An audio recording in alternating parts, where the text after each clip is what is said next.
Hello friends, in the series on the income tax cases, today we will discuss the case of Commissioner of Income Tax Exemptions versus Sant Girdhar Anand Paramhans Sant Ashram. This case has been reported in 452 ITR at page number 52. The matter has been decided by Supreme Court and the date of the judgment is 28th February 2023. This case is regarding the registration under section 80G.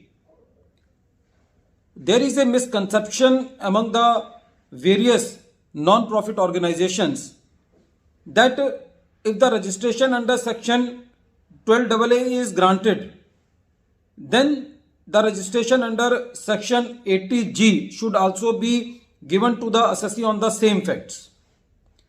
But there is a little difference between the two registrations. In this case, the assessee was already registered under section 12AA. The assessee was engaged in the activity of preaching the students about the religion. The teachings were given about the great saints of India, and apart from this, the institution was also engaged in providing some charitable activities like giving help to the poor people. The assessee applied for section 80G registration, which was rejected by the Commissioner of Income Tax Exemption by saying that section 80G subsection 5B is applicable in the case of the assessee, and the assessee was incurring the expenditure on the religious activities more than 5% of the total receipts.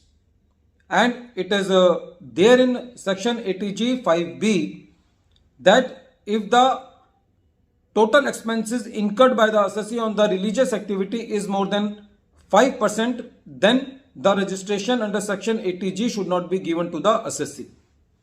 Hence, the registration was denied by the Commissioner of Income Tax Exemptions.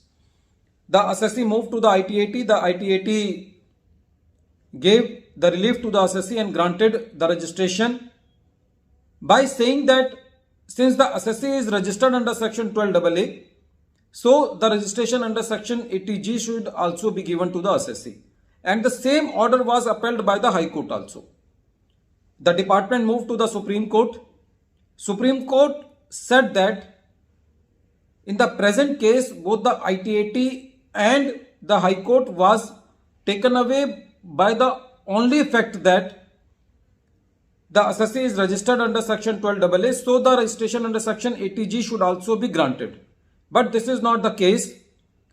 The Supreme Court said that the criteria for granting 80G registration is a little bit different, and the requirement of section 80G subsection 5B should also be fulfilled, and if that requirement is not fulfilled, then the registration should not be granted only on this fact that the registration under section 12AA is already there with the assessee.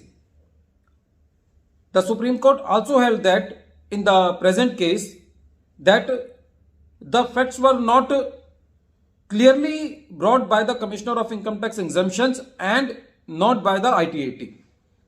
So, in this case, the Supreme Court remanded back the matter to the CIT exemptions to look into the matter afresh and to see if the expenses incurred on the religious activities are within the limits, then the registration should be granted. And if the assessee is not fulfilling the criteria of section 80G subsection 5B, then the registration should not be granted. Friends, this case is very important in dealing with all the cases of registration under section 80G, where the assessee is both running the religious activities and the charitable activities. So, if the expenditure on the religious activities is more than 5% of the total receipts, then it is a settled law that the registration under section 80G should not be granted. At the end of this video, once again I am repeating the name of the case. The name of the case is Commissioner of Income Tax Exemptions versus Sant Girdhar Anand Paramhans Sant Ashram, and this case has been reported in 452 ITR at page number 52. The matter has been decided by Supreme Court and the date of the judgment is 28th February 2023. Thank you, friends.